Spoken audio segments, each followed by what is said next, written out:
ಮೂರನೇ ಬಾರಿಗೆ ಅದೃಷ್ಟ ಪರೀಕ್ಷೆಗಿಳಿದಿರುವಂತಹ ಪ್ರಧಾನಿ ಮೋದಿಯವರು ನಿನ್ನೆ ನಾಮಪತ್ರ ಸಲ್ಲಿಸಿದ್ದಾರೆ. ಅತ್ತಾಕೆ ಕವಿತಾ ನ್ಯಾಯಾಂಗ ಬಂಧನ ಅವಧಿ ವಿಸ್ತರಿಸಿ ದೆಹಲಿ ಕೋರ್ಟ್ ಆದೇಶ ಕೊಟ್ಟಿದೆ. ಸುದ್ದಿಗಳನ್ನು ನೋಡೋಣ ದೇಶ ವಿದೇಶ ನ್ಯೂಸ್ ಟಾಪ್ ನೈನ್ನಲ್ಲಿ.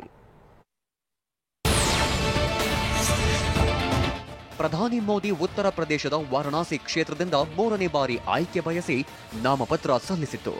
ಒಟ್ಟು 3.2 ಕೋಟಿ ರೂಪಾಯಿ ಮೌಲ್ಯದ ಆಸ್ತಿ ಹೊಂದಿರುವುದಾಗಿ ಘೋಷಿಸಿಕೊಂಡಿದ್ದಾರೆ. ಕಳೆದ 10 ವರ್ಷಗಳಿಂದ ಪ್ರಧಾನಿಯಾಗಿರುವ ಮೋದಿ ಯಾವುದೇ ಜಮೀನು, ಮನೆ ಅಥವಾ ಕಾರು ಹೊಂದಿಲ್ಲ ಎಂದು ಉಲ್ಲೇಖಿಸಿದ್ದಾರೆ. 52,920 ರೂಪಾಯಿ ನಗದು, 4 ಚಿನ್ನದ ರಿಂಗ್ ಹೊಂದಿರುವುದಾಗಿ ತಿಳಿಸಿದ್ದಾರೆ. ಕಾಂಗ್ರೆಸ್ ನಾಯಕ ರಾಹುಲ್ ಗಾಂಧಿ ಜೊತೆ ಬಹಿರಂಗ ಚರ್ಚೆ ಆಹ್ವಾನವನ್ನ ಇದೀಗ ಬಿಜೆಪಿ ಕೂಡ ಒಪ್ಪಿಕೊಂಡಿತ್ತು. ಮೋದಿ ಬದಲಾಗಿ ಅಭಿನವ್ ಪ್ರಕಾಶ್ ಎಂಬುವರು ಚರ್ಚೆಗೆ ಬರಲಿದ್ದಾರೆ ಅಂತ ಹೇಳಲಾಗಿದೆ. ಈ ಬಗ್ಗೆ ಮಾಹಿತಿ ನೀಡಿರುವ ಬಿಜೆಪಿ ಯುವ ಮೋರ್ಚಾ ನಿಮ್ಮ ಉಬ್ಬಿದ ರಕ್ತನಾಳಗಳ ಸಮಸ್ಯೆಗೆ ಎವಿಸ್ ಆಸ್ಪತ್ರೆಯಲ್ಲಿ ಕೇವಲ 30 ನಿಮಿಷದ ಲೇಸರ್ ಚಿಕಿತ್ಸೆಯೊಂದಿಗೆ ಮುಕ್ತಿ ಹೊಂದಬಹುದು.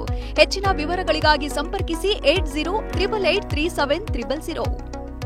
ಅಧ್ಯಕ್ಷ ತೇಜಸ್ವಿ ಸೂರ್ಯ, ನಿವೃತ್ತ ನ್ಯಾಯಮೂರ್ತಿ ಮದನ್ ಬಿ ಲೋಕೂರ್, ನ್ಯಾಯಮೂರ್ತಿ ಅಜಿತ್ ಪೇಶಾ ಮತ್ತು ಪತ್ರಕರ್ತ ಎನ್ ರಾಮ್ ಅವರು ಆಹ್ವಾನಿಸಿರುವ ಬಹಿರಂಗ ಚರ್ಚೆಗೆ ರಾಹುಲ್ ಎದುರು ಮೋದಿ ಬರೋಕೆ ಅವರೇನು ಪ್ರಧಾನಿ ಅಭ್ಯರ್ಥಿನಾ ಅಂತ ಪ್ರಶ್ನಿಸಿದ್ದಾರೆ.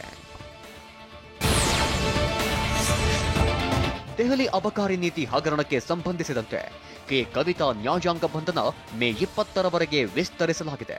ನ್ಯಾಯಾಂಗ ಬಂಧನ ಅವಧಿ ಮುಗಿದ ಕಾರಣ ನಿನ್ನೆ ಇಡಿ ಅಧಿಕಾರಿಗಳು ಕವಿತಾರನ್ನ ಕೋರ್ಟ್ಗೆ ಹಾಜರುಪಡಿಸಿದ್ರು.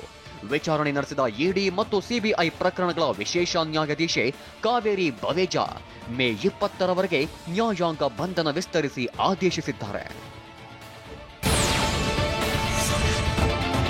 ನಾನು ಚುನಾವಣಾ ಪ್ರಚಾರದಲ್ಲಿ ಪಾಲ್ಗೊಳ್ಳಬಾರದು ಅಂತಾನೆ ನನ್ನನ್ನು ಬಂಧಿಸಲಾಗಿತ್ತು ಅಂತ ಕೇಂದ್ರ ಸರ್ಕಾರದ ವಿರುದ್ಧ ಅರವಿಂದ್ ಕೇಜ್ರಿವಾಲ್ ವಾಗ್ದಾಳಿ ನಡೆಸಿದ್ದಾರೆ. ಮಾರ್ಚ್ 16ರಂದು ಚುನಾವಣೆ ಘೋಷಣೆಯಾಯಿತು. ಆದರೆ ನನ್ನನ್ನು 21ನೇ ತಾರೀಕಿನಂದೇ ಬಂಧಿಸಲಾಯಿತು. ಇದರ ಮುಖ್ಯ ಉದ್ದೇಶ ನಾನು ಪ್ರಚಾರಕ್ಕೆ ಇಳಿಯಬಾರದು ಅನ್ನೋದಾಗಿತ್ತು. ಆದರೆ ಸುಪ್ರೀಂ ಕೋರ್ಟ್ಗೆ ಧನ್ಯವಾದ ತಿಳಿಸ್ತೀನಿ ಅಂತ ಹೇಳಿದ್ರು. ದೆಹಲಿ ಸಿಎಂ ಅರವಿಂದ್ ಕೇಜ್ರಿವಾಲ್ ಮನೆಯಲ್ಲಿ ತನ್ನ ಮೇಲೆ ದೌರ್ಜನ್ಯ ನಡೆದಿದೆ ಅಂತ ಮಾಜಿ ಡಿಸಿಡಬ್ಲ್ಯೂ ಮುಖ್ಯಸ್ಥೆ ಹಾಗೂ ರಾಜ್ಯಸಭೆ ಸದಸ್ಯೆ ಸ್ವಾತಿ ಮಾಲಿವಾಲ್ ಗಂಭೀರ ಆರೋಪ ಮಾಡಿದ್ರು. ಇದೀಗ ಕೇಜ್ರಿವಾಲ್ ಪಿಎ ಬಿಭವ್ ಕುಮಾರ್ ಸ್ವಾತಿ ಜೊತೆ ಅನುಚಿತವಾಗಿ ವರ್ತಿಸಿದ್ದಾರೆ ಅಂತ ಒಪ್ಪಿಕೊಂಡಿರುವ ಆಪ್ ನಾಯಕ ಸಂಜಯ್ ಸಿಂಗ್ ಈ ವಿಷಯದಲ್ಲಿ ಪಕ್ಷದ ವರಿಷ್ಠರು ಕಠಿಣ ಕ್ರಮ ತೆಗೆದುಕೊಳ್ಳುತ್ತಾರೆ ಎಂದಿದ್ದಾರೆ. ಕೇಜ್ರಿವಾಲ್ ಭೇಟಿಗೆ ಡ್ರಾಯಿಂಗ್ ರೂಮಿನಲ್ಲಿ ಕಾಯುತ್ತಿದ್ದಾಗ ಬಿಭವ್ ಕುಮಾರ್ ಅನುಚಿತವಾಗಿ ವರ್ತಿಸಿದ್ದಾರೆ ಅಂತ ಆರೋಪಿಸಲಾಗಿತ್ತು. ಉತ್ತರ ಕನ್ನಡ ಜಿಲ್ಲೆಯ ಶಿರಸಿ ಪಟ್ಟಣದಲ್ಲಿ ಧಾರಾಕಾರ ಮಳೆಯಾಗಿದ್ದು ಜನಜೀವನ ಅಸ್ತವ್ಯಸ್ತವಾಗಿದೆ. ಭಾರಿ ಮಳೆಯಿಂದ ಮರಗಳು, ವಿದ್ಯುತ್ ಕಂಬಗಳು ಧರೆಗುರುಳಿವೆ. ಶಿರಸಿ ಪಟ್ಟಣದ ಸಹ್ಯಾದ್ರಿ ಕಾಲೋನಿಗೆ ತೆರಳುವ ರಸ್ತೆ ಬಂದ್ ಆಗಿದೆ. 10ಕ್ಕೂ ಹೆಚ್ಚು ಕಂಬ ಉರುಳಿ ಬಿದ್ದಿದ್ರಿಂದ ವಿದ್ಯುತ್ ಪೂರೈಕೆ ಸ್ಥಗಿತಗೊಂಡಿದ್ದು, ಮತ್ತೊಂದು ಕಡೆ ಮಳೆಯಿಂದ ವಾಹನ ಸವಾರರು ಪರದಾಟವನ್ನ ನಡೆಸಿದ್ರು.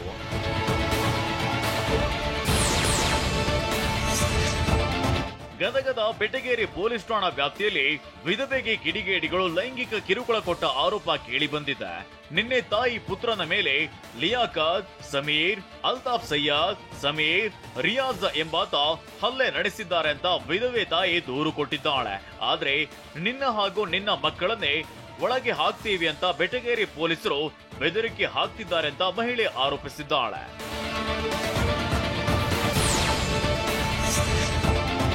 ನೆಲಮಂಗಲ ಸಾರ್ವಜನಿಕ ಆಸ್ಪತ್ರೆಯಲ್ಲಿ ಬೋರ್ವೆಲ್ ಸಮಸ್ಯೆ ಉಂಟಾಗಿ ರೋಗಿಗಳು ಮತ್ತು ಕುಟುಂಬದವರು ಕುಡಿಯುವ ನೀರಿಗೆ ಪರದಾಟವನ್ನ ನಡೆಸುತ್ತಿದ್ದಾರೆ.